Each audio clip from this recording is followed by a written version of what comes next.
Sado na ang task force na mag-iimbestiga sa umano'y maanomalyang paggamit ng pondo noon para sa 2019 SEA Games at maging irregularidad sa flood control projects. Si Patrick Cupos sa detalye. Walang puntirya at walang sinasanto. Yan ang paninindigan ni National Bureau of Investigation Director Melvin Matibag sa mga kasong hawak ng ahensya. Nakabatay daw sa ebidensya, due process at rule of law ang lahat ng investigasyon. Sa kanyang speech sa Rotary Club of Manila, binigyan din ni Matibag na hindi nakaapekto ang politika o personal na interes sa mga kasong hinahawak ng NBI. Ibinahagi rin ng hepe ng NBI na tuloy-tuloy ang kanilang investigation sa mga umano'y irregularities sa flood control projects. May 2 kaso ng isinampa kaugnay ng umano'y ghost project sa Cebu habang under investigation pa ang iba. Actually, a lot of people been clamoring unahin yung flood control. It's been there. It's happening now. As we speak, tuloy-tuloy. We have a task force investigating the flood control issues. Lahat po yan.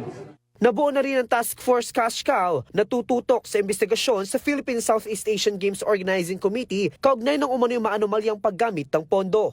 Just today, we created a task force. We called it Task Force Cash Cow. No? At it will be composed ng PCP, Public Corruption Division, Special Action Unit, and of course, the Office of the Director, the Jan, and yung field officers namin. Kinumpirma rin ni Matibag na nagsimula na ang NBI sa investigation kaugnay ng mga death threats laban kay Senator Risa Hontiveros. Aniya, may mga persons of interest na sila batay sa mga social media posts. Isinailalim ang mga ito sa forensic at cybercrime analysis. Paalala ni Matibag na hindi dapat gawing normal ang death threats dahil maaari na rin ito maging usapin ng national security. Parang nanonormalize na yung mga death threat ngayon, and as a law enforcement, this is very alarming. Kaya nga sabi ko nga ngayon, parang norms na eh. So kailangan masawata natin to, mainto natin. Kaugnay naman ang nalalapit na State of the Nation address ni President Ferdinand Marcos Jr., tiwalang NBI chief na maraming nagawa ang Pangulo.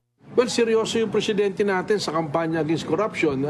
If you will compare dun sa mga nakarang administrasyon, ito may pinakulong na nakakulong ngayon.